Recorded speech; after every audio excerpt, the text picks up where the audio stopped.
Good to have you around. Yeah, thank you so much for having me, for inviting me. Yeah, appreciate it. And yeah, thanks for coming around. And I think we're going to have a great time together. Absolutely, I'm looking forward to it, actually. All right. And Yeah, hi, everyone joining us. My name is James Udom, and welcome to my Career Chronicles. Today is episode 18. I'm so excited we made it to episode 18, and where we talk about some of the best and brightest careers out there, and then we bring in some of the best professionals to talk about their career. And like I always say, you cannot find everything about every career out on social media, especially LinkedIn, and that's why we call this show How They Started But for Career. And for today, I am having here with me my guest Timi Ayodeji, who is a procurement manager with Bayer. And prior to Bayer, Timi did his MBA at the Michigan State University and went straight into Bayer to become a procurement manager from there. And today we are going to be talking about starting and building a career in procurement. I mean, this is a word I understand a lot of people hear about this everywhere. And I don't know if everyone knows what it is. And there are also some career that people really do not understand what happens there. And that's exactly why I thought it would be great to have Timmy come join us to just talk about what is this procurement everyone is talking about, what's in there, what's going on there. Is there any need why some of us need to jump in there? So once again, welcome to me. And if you are ready to go, I'm ready. yeah, super ready. Thank you so much. I'm, super happy to talk about my journey in procurement, what I'm enjoying in procurement, where procurement is going to be in future, and anybody that is, very well interested in procurement. I'm also happy to connect. Yeah, Sweet. All right, yeah. let's get into it. And for everyone joining us live, like we typically do here, feel free to like drop any question at any time you have for Timmy, questions around procurement and all of that. And we are happy to just pause and take that question at any point in time. And to me, I have a very conventional way of, getting into this podcast and especially the first question. So I'm going to just stick with that conventional first question, which is let's talk about like your growing up. How has that been, or how was that all the way from maybe your education all the way up until this point? Just give us like a summary of what how growing up was. Summary, I think growing up was an experience. Every phase of life is always an experience. I'm Mm-hmm. originally from Nigeria, and before moving to the US for my MBA. So went to college in Federal University of Technology, Akure, and did my.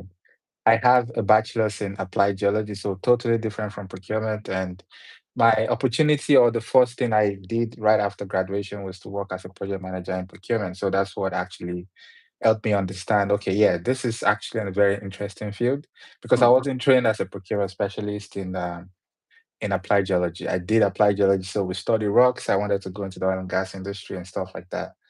And so while doing procurement, I liked it, I understood it, and it was very nice. It was a people person business. You have to, be proactive and sometimes be reactive, and I wanted to like enlarge more in it. So that's why I came to Michigan State, which is the best supply chain school in the US, which I did my MBA and then concentrated on supply chain and business analytics. Right after then, I joined Bayer as a procurement manager, actually in a leadership development program at management. Yeah.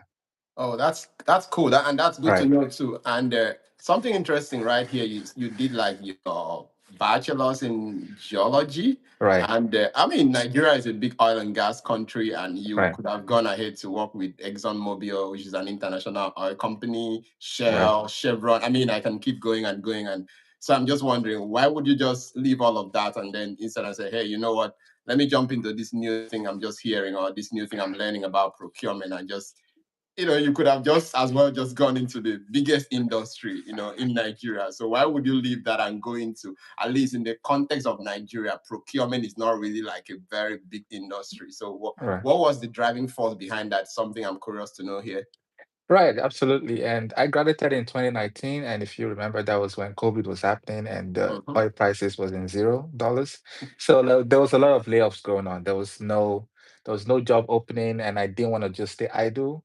It's either I go into a boot camp for tech or I get any job that comes to me. So the first job I got was in procurement. So not like I really wanted to, get into it, but stumbling into it. And for the most part, for the most people I actually see in the procurement career, we were career switches, right? Mm-hmm. Because at the end of the day, when you're doing procurement, you have to work with everybody. your stakeholders, and your stakeholder can vary from being the tech people, or can be the production people in the production side. So you have to know how to manage all these things together. So when I got into procurement, I knew it was a people person thing. I could learn there's so many vast opportunities. I could work with different stakeholders in different fields. So talk about marketing, talk about finance, talk about any other thing. So, and it was an opportunity for me to actually learn across board. So I took the opportunity, learned a lot. So worked as an EPC project manager, very small stuff. And that was during COVID. So it was very remote. And then went to a logistics company. It was really good. It was fast, but also I wanted more. So that's why I came to the US for my MBA in supply chain, and then joined a very global company, Bayer, where we're doing like very good stuff in procurement. I love the part where you say wanted more, Right. but but I want to Right. take like a step backward a bit, yeah, because before we dive into deeper into the whole procurement whole career, let's talk Right. about what is really this procurement. People talk about, because I mean I feel like it's easy for me to come on your LinkedIn status or and see, oh, procurement manager. I'm like, I'm not going to pretend I know what procurement is. And I know there Right. is this interrelation between, people talk about also supply chain, Right. procurement, logistics. As a matter of fact, your MBA specialization was logistics, supply chain, all of that Right. combined. So, but if Right. we were to like single out procurement, what would we say that is if we're explaining that to like a 5-year old? Okay, 5-year old, I would say procurement is a way of buying goods and services for an organization. It's very easy. You have a finished product, and it's not just buying the goods, it's actually even making the goods itself. Okay. It's two different ways. We have in procurement, we have the direct side, and then we have the indirect side. The indirect is buying the services to make the organization keep growing. And then the direct side is you're buying raw materials that goes into the product that you're selling.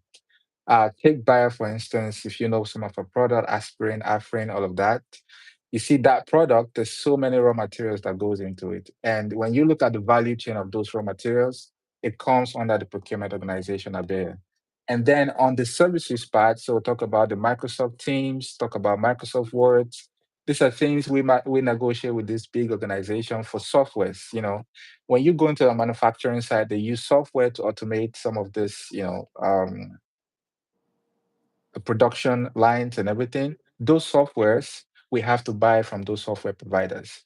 And when you're buying it, you want to protect your organization, you want to protect your data, you want to, get a good deal in the market. So there's so many things and levels that you have to go into to actually onboard those software providers for your stakeholders and also for the great good of the company at the end of the day. So that's just the way I would say procurement is, right? That's the bed high view of it. But you can go as deep as you want, and you can always tap into different areas like marketing. If you want to bring creatives in for your company to actually do an advertisement, you go into the marketing side.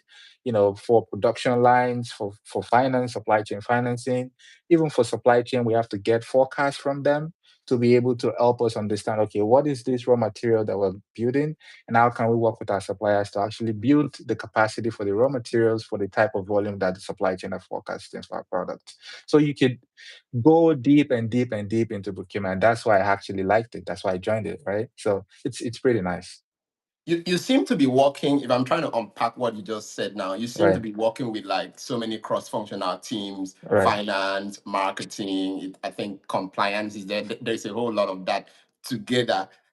What is that relationship like, and what would you say is like the single greatest skill you would need to navigate all of this relationship? Because it looks to me like procurement sits like in the middle, and it has to connect with all these other guys to be able to kind of achieve its goal. And yeah, shout out if you're joining us, yeah, feel free to drop your question and we can take care of that, and welcome everyone. So what is that relationship like, and what is the skill you need as a person or as a procurement manager to be able to manage this cross department, cross organizational, relationship that helps you to do your work at the best? Yeah.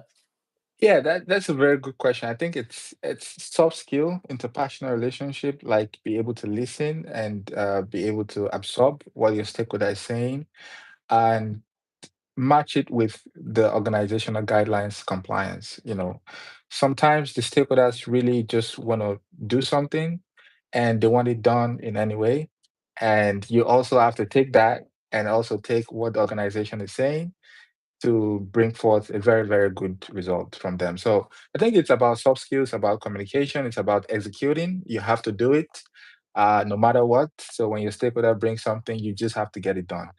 And be able to communicate with different functions. So finance, legal, for contracting, because also you have to protect the firm. You have to talk to suppliers, vendors, so external people, how to, bring them on board, just to make sure that you get everything in place and just to get the work done. So I would say interpersonal relationship, connecting with people across functions, just like you said, I think is the soft skill. Yeah. I like to talk about the procurement manager's toolbox.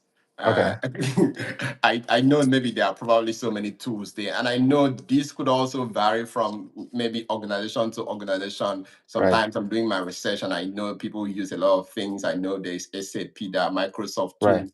It could just go on and on, but I'm not Right. going to say I know all of that. But let's tailor it down to you, at least your journey so far in procurement. What are like some of the tools in your toolbox that you deploy every day to be able to deliver? I'm thinking about maybe I want to get into this procurement thing. Maybe I can start learning some of those tools on Udemy. Maybe I can start learning it on Right. Coursera. That's Right. where my mind is right now. What are those tools in your toolbox? And let's begin to learn about those. Right. So just like you said, I think it's all dependent on companies. Where procurement handles you handle buying for organizations, and it depends on the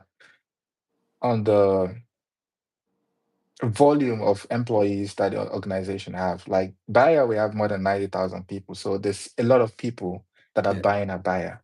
And when you look at this, it's like you want to build an internal Amazon for buyer employees that Right. passes through every regulatory compliance across different nations, with like in more than 100 countries. So, and for every country, there's different regulation, different taxes that you have to feature.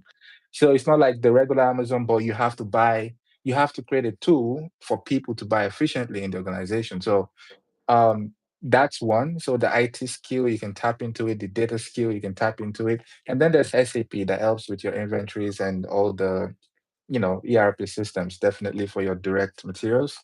These are things that we use. So talk about SAP, and there's different levels of SAP.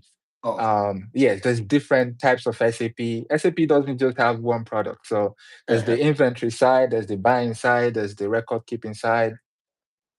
I think the most important thing is just be open to learning, be Mm-hmm. open to embracing technology, because Mm-hmm. there's no way we have more than 5 million purchase orders, and purchase orders is like people buying stuff going on every year.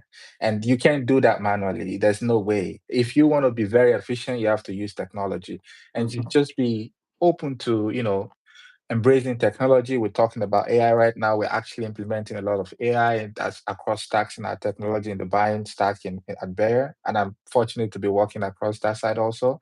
So it's just embrace yourself to technology. There are some applications, there are some softwares that we use in procurement or in the supply chain world at Bayer that I've never had before I came in.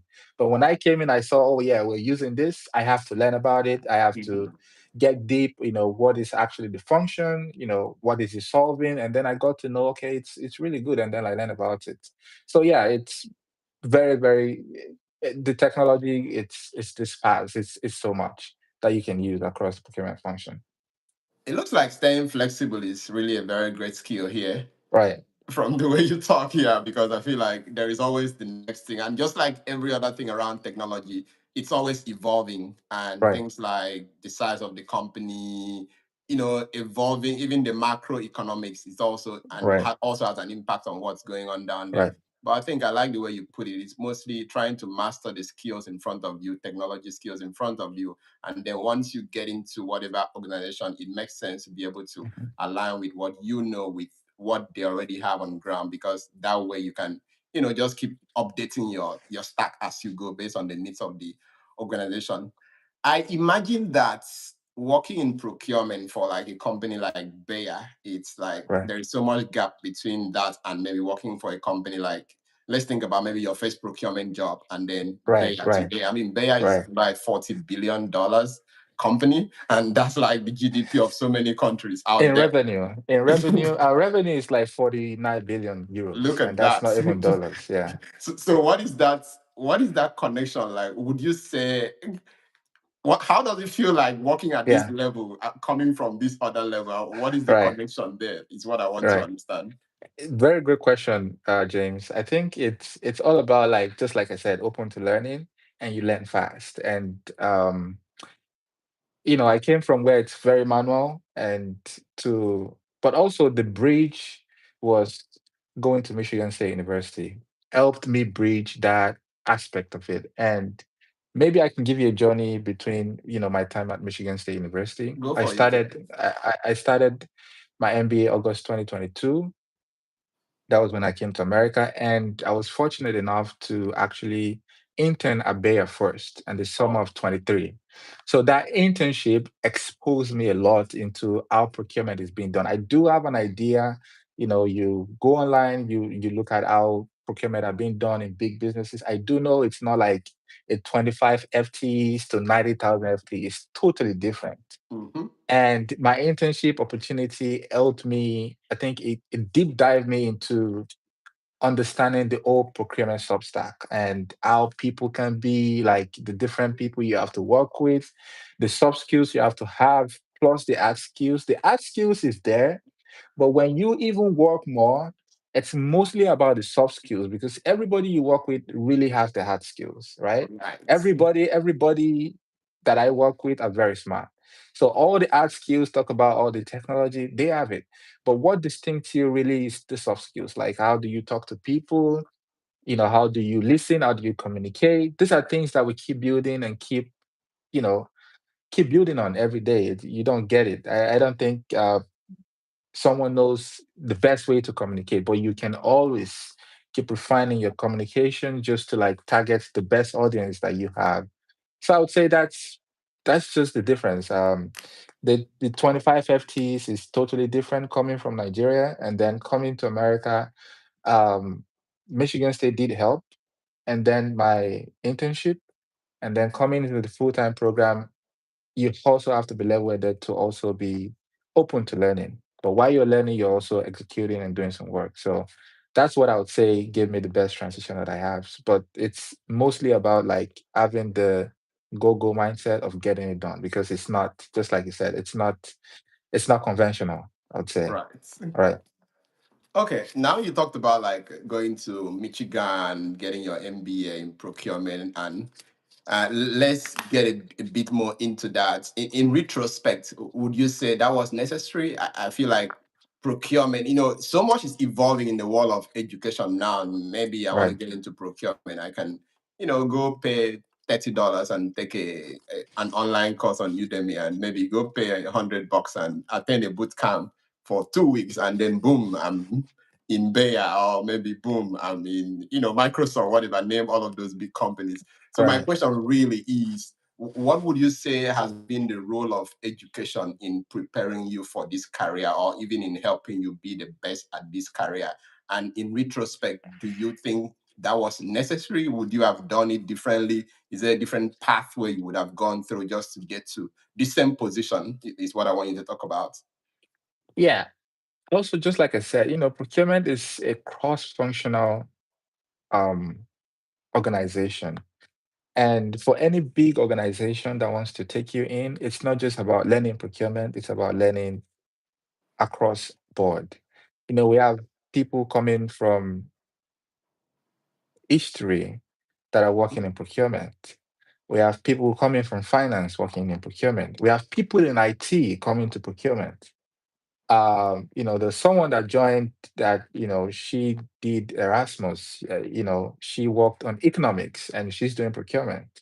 And so it's not just about taking the boot camp in procurement, but the organization want to see how diverse you are in your thinking, in your thought, and how can you work with different stakeholders. Not just about learning the skill. Just like I said, the skill is easy to learn. You know about direct procurement, indirect, all the soft stack, but the soft skill and also the experience you get from working in different things and having different experience, I think sort you out. And if you want to really get into big organizations, I would say yes. Michigan State helped me a lot. It's a very, very great win for me. I think, it's not just about the procurement, but also the people that you meet, the experiences you share. I think and also they put you in front of the people that are actually calling the shots. So I think it's a very great win for me. I will always recommend education. I will always recommend the master's education, not just if you want to get into procurement, but also if you want to do anything at all. Honestly, it's just for the experience of it, and also for if you know how to leverage it well. I think it's not a net loss if you get education. Yeah. It's always a win. Hmm. It's I don't think it's a loss at all if you always go for good education, which America always offers. Yeah. I Right, am in sync with that. And I right, mean, get one, I have one too. right. Exactly. Yeah, All right. Okay. Let's talk about a day in the life of a procurement manager. I imagine what tomorrow is Monday. I imagine. Sorry, no. yeah, Monday is on the way. Yeah, yeah. In 2 days 2 days. away. And I Right. imagine what Monday would look like. I mean, it could be different, but I'm just here, just thinking out loud. What does a day in the life of a procurement manager in a big organization like Bayer looks like? What do you have to do? What's a typical day like for you? Let's talk about that. Work with internal stakeholders, external stakeholders, and suppliers. That's it. Like just make sure you get your job done. It's always different. Hmm. Particularly to me, I have different projects that I'm working on, like some ocean freight project for some stakeholders, and also some IT project that we're running. Actually, some AI IT project. So it's about just looking at your timeline. What have you said you're going to do this week? Who are the stakeholders, vendors you want to talk with, and what are the things that you want to tick that you've done? And just do it. I think it's about executing. And when you see this task, it's hard, it's huge, it doesn't look like it can get done, but every tool in your box that you can use to get it done, go get it done. That's it. There's honestly there's nothing much. It's just to have the mindset of like getting things done. Right. Okay. Yeah. I think there are people here that will be looking forward to that day. And for people who joined us live, I'm going to say it again. If you have any question for Timi, question around procurement, building a career in procurement, feel free to drop by. Just tap in with the question, and then we can take it right here. And you actually talk about like AI, and it's a buzzword right now, and so much is happening there. And for anyone to even pretend that they don't see what is happening, that means you are just it's like it's like the days when the internet came and then you say you don't want to acknowledge that the internet is here. Right. You're just gonna wake up one day and you find out that you're like maybe 20 years behind the world. Exactly. And AI is impacting career, AI is impacting industries, is disrupting a lot of things. And I'm curious to know, what is the impact of AI being like in the procurement career? I mean, the impact could be both sides. It could be like the negative impact, it could be like the Hmm. positive impact. I know that there's so much fear around job loss because AI is, making people lose their job. On the other side, there are people saying, oh, it's making my work easy. I don't know Right. what side you for. I mean, there are people also sitting in the middle. But what I Right. would want to know, and maybe our audience here would love to know too, is what is the impact of AI on the procurement career? Like, how have you been interacting with that so far, and what do you see is the future of this career with the impact of AI? I think personally and even organization wise, and Bayer understands this, and it's about AI first, honestly. They've integrated AI into every level of the organization, even with procurement, with the project I'm working on right now, where we're putting AI into the substack of how they buy in the organization that, basically has a whole persona of any buyer employees, and you don't have to fill in any details. Whatever data about you that we have in the organization, if you want to buy, we know. And it just mimics you and buys for you, and Oh, while understanding every compliance in the industry in the organization. So that's the level of efficiency and productivity gains that we're getting just by introducing AI into our buying substack. So My boss said something. He said AI will not take any job, but it will take your job if you don't engage with AI. So this is something that I believe in, and this is something that the Bayer Procurement Organization believe in, and also Bayer across world. With the CEO, the CEO basically says, AI first. They've introduced it into research and development, even into the procurement. Even personally, we have our internal chatbot that helps accelerate productivity, efficiency, and everything. So, um, my own idea about AI is just use it, introduce it, be friends with it. I don't think personally it will take your job if you know how to use it for your advantage, because at the end of the day, it deals with repetitive tasks and it does make mistakes sometimes. I do use it every day. But at the same time, it's just the difference between you and the AI is your soft skills. So AI would not, I think, uh, give you those interpersonal skills that you want with your stakeholder. You can tell it to be this type of way, but everybody wants to be personal. Those things will Mhm. still be there. But if you introduce it to deal with some repetitive tasks, like, I use Copilot in my organization. I don't know if you know Copilot, I but do. um, Copilot helps me record my meetings with stakeholders and then, get all those notes for me, helps me execute faster and then I can really listen to my stakeholder instead of writing the note while Copilot Right. is writing the note for me. So those are the things that I'm getting, those efficiency gains in Mhm. understanding and thinking more, not just about writing note, but when I'm done with the meeting, and then I can, execute faster. Those are the things that, when you actually work with AI and know which part of your task you can outsource to AI and which part of your task you have to do yourself. So that's what I would say. I think AI is good. I think it's going to be very, very great for you if you do introduce it, but it's going to be very bad for you if you say, oh, yeah, I don't want AI to take my job.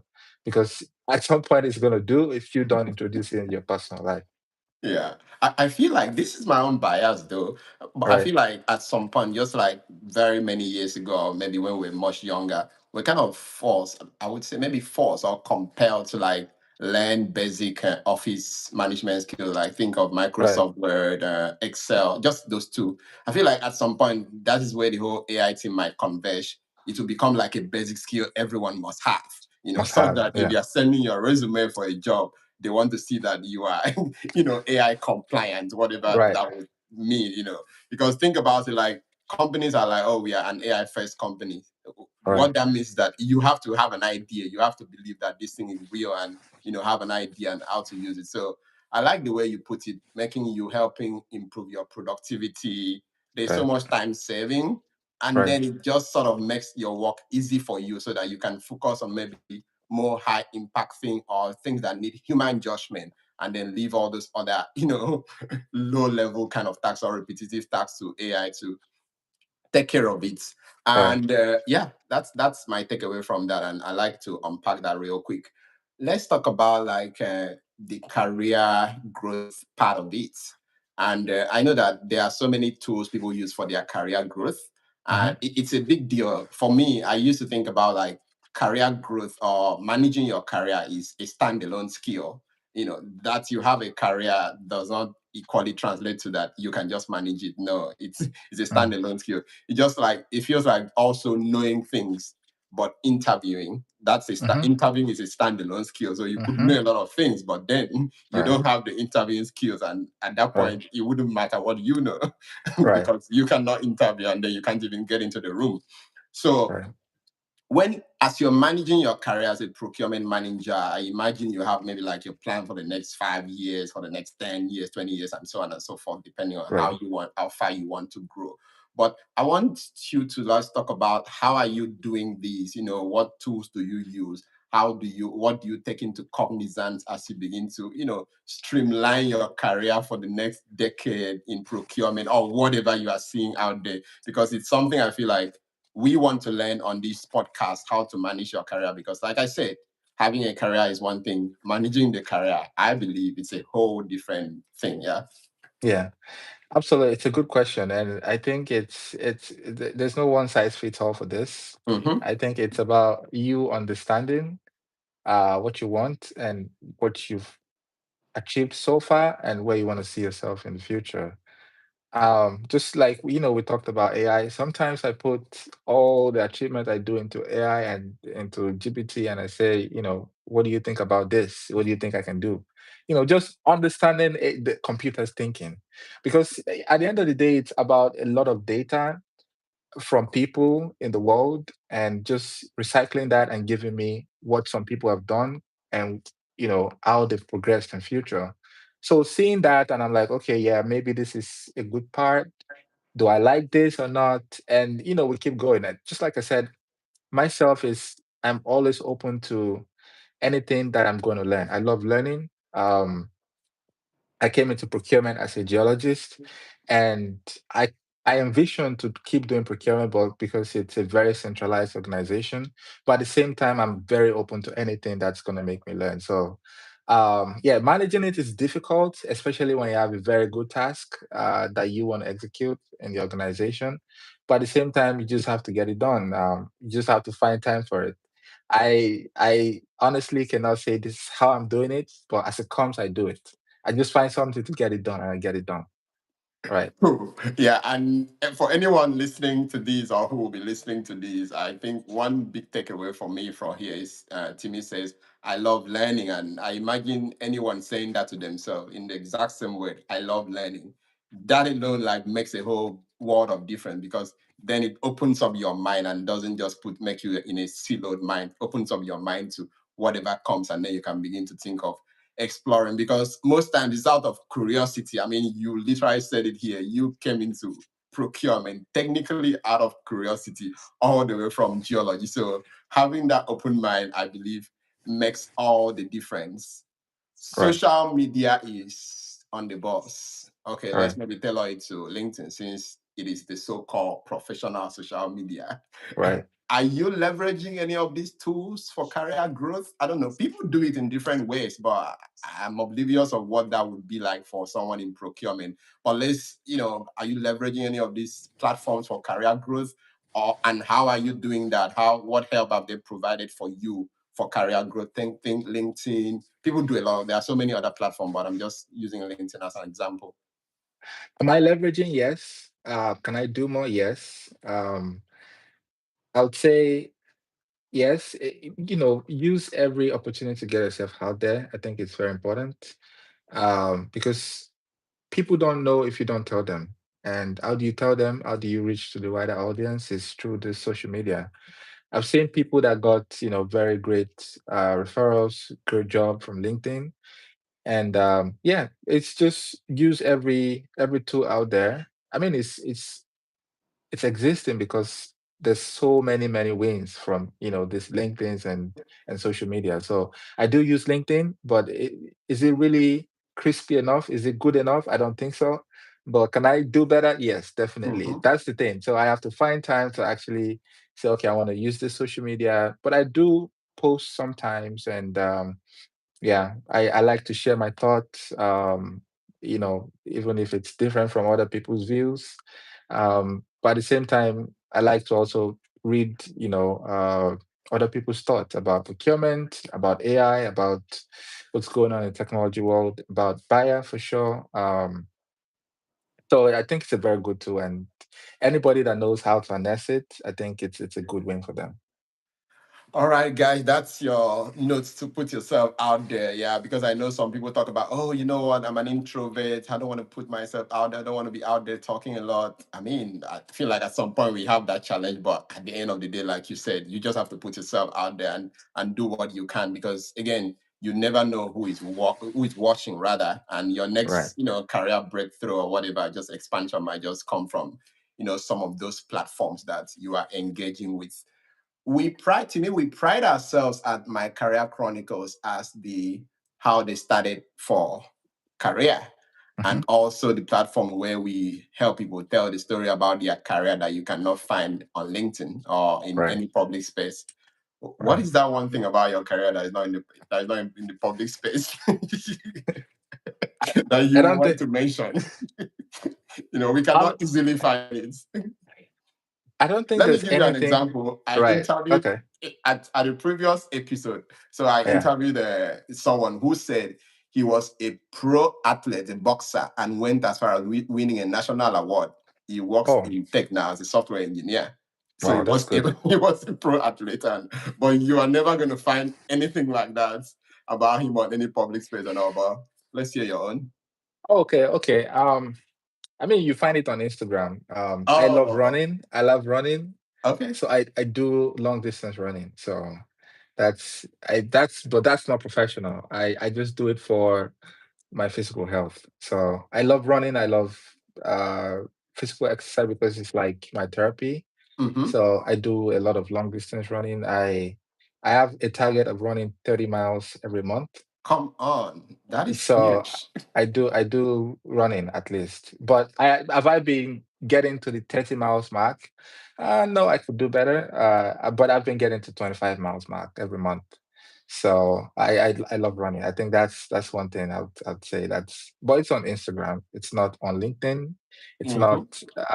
I think also it's a productivity gain for me to my career because if I don't do that, I might not be able to like get this huge bombs to actually do well in my career, in my job. So I take it as serious as I take my career. Mm-hmm. That's like my other side that yeah, and I always I put it out there to inspire people to actually take care of their physical health. It's very important. It's a net productivity gain to your career. If you feel well to wake up in the day, you will walk until 6 p.m. and you won't feel anything. And I then, agree. your physical health is very important. So I have it on Instagram. It's not personal, I think. I mean, it's personal for Yeah. those of us that don't have your Instagram. Oh, right, right, right.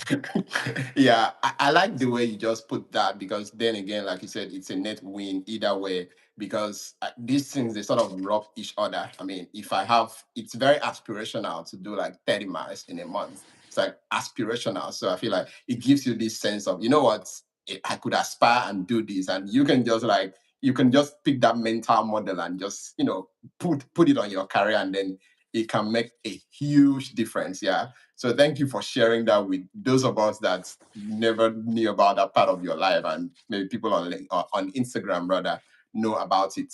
Okay, what is the? Let's talk about what is your advice for people who want to get started in procurement. You have a very unconventional journey, Hmm. coming from geology and getting into project management to procurement, and then just moving into one of the biggest companies in the world and working in that procurement organization. And I know there are a lot of people out there who are wondering, oh, you know what?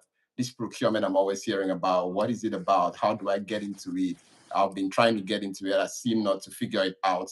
What would you say they should do? What's your word of advice for them out there?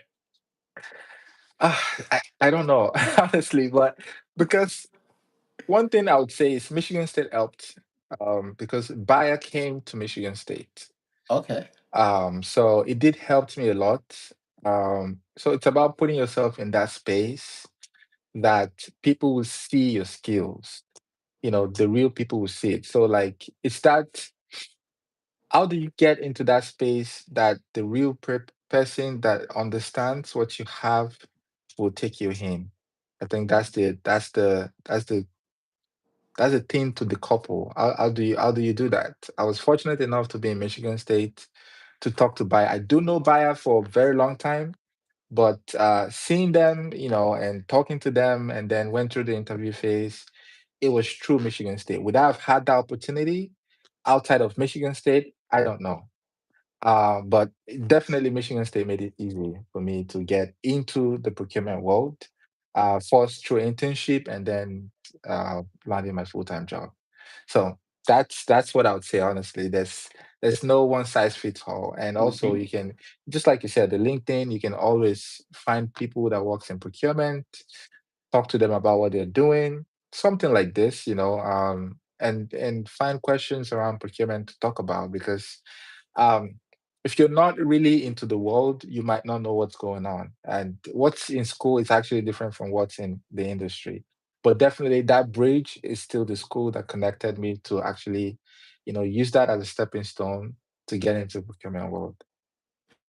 Yeah, to me, so my takeaway here is really the fact that you said put yourself on platforms that will kind of open you up to opportunities. Right. And for you, that platform was going to school to do an MBA, which connected you to your employer and just made all the difference. And I'm just saying this to say that for anyone who will be saying this, that platform might be joining a professional organization. Timi also talked about putting out yourself out there on platform like maybe LinkedIn and other maybe social media where you can meet like-minded people. But in summary, it's more about putting yourself on platforms and places where you can connect with people and opportunities that will kind of open you up to a whole world of different, whether in procurement or whatever other part of your career. What would you, as we begin to round up, do you have secret around your career? Do you have like rituals around your career? I know some people have like rituals that are like, this is a must do as far as my career growth is concerned in this industry or in this career. Do you have rituals? Do you have things like that? Your soft skills build it. People skills, I think it's important because procurement is people skills and communication skills is very important. Yeah, just like I said, there are skills you can learn, Mm-hmm. but those soft skills you can only learn by doing. Right. Even when people teach you, those soft skills the communication, you think you know it, but when you actually do it, you really don't. I'm still building my communication skills. I'm still building my soft skills because those are the things that are very, very difficult. Mm-hmm. And I think it cut across all careers. If you don't have this good interpersonal relationship, there's like a limit, I guess. But I'd say just myself is I want to build my soft skills very well, my communication skills. Those are the things that I think that the rituals for me, and also the art skills, all the data analytics and everything. You can always learn. There's so many courses out there. Even in your organization internally, they have resources for you to like keep learning on these hard skills. But the soft skills are, very important, but people don't really take too much into it, which is it unlocks a lot of doors. I like it. We're Right. lucky, and boom, more like learn those soft skills. And the difference here is that you actually, in this case, you actually learn by doing because you Yeah. can assume you know, but when it's time to actually do it, you find out that you were not as good as you thought in your head that you were. Exactly. You're like, Exactly. what did I just screw up that opportunity? So, Exactly. It guys, happens every time. It happens. right. I learned some of this, as it goes because you think you know, and then when you get into that soft skill, like you did this amazing project, but you don't know how to say it. It's very Mm-hmm. hard, right? Even the way you put it on your resume is hard. Mm-hmm. And these are things that people think, oh yeah, it's really easy, but it's easy in your head, but to do it's yes, it's difficult. I think it's difficult, but other people might disagree. And my boss said this. He said, if you do something, then you should know how to communicate it. Right. But he said you should. Some people don't know that you should know how to, right? But Yeah. he couldn't understand that people that does it don't know how to communicate it. Yes, Uh-huh. you should know how to communicate it if you actually did it. And there are some people that did it but don't know how to communicate. Mm-hmm. And if you don't know how to communicate, you're losing out. And there are Yeah. some people that don't know how to do it but know how to communicate really efficiently and they get it done and they get those opportunities. So communication, I think, is very, very, very important. And that's what I'm, working on. That's what I'm building on. And yeah, I'll keep building on it as it goes. Sweet. And luckily for us, we don't have any question. I mean, some people usually come around to drop their question much later. And since we Right. don't have any question, my last question is going to be kind of reverse engineering it. Is there any question you anticipated I was going to ask you that I did not ask? Or is there something you wanted to talk about that I just didn't find myself down there on this show? I think it's a very good show. Thank you so much. I did look at all the people you've invited and listen to some of the podcasts. Thank you so much for inviting me. I don't have any question related to the show, but I just want to commend you for what you're doing. Thank you for having this show, especially for people, young people, coming up. I'm also still young, but at the same time, young professionals that are still coming up across country, especially in Nigeria. can see some of the audience that, mostly in Africa, Nigeria, and also some audiences here in North America too. So I just want to commend you for doing it, and thank you for inviting me. Thank you for sending that message. Thank you for sending that email. Appreciate it. Mhm. And yeah, looking forward to do more and connecting with you in future.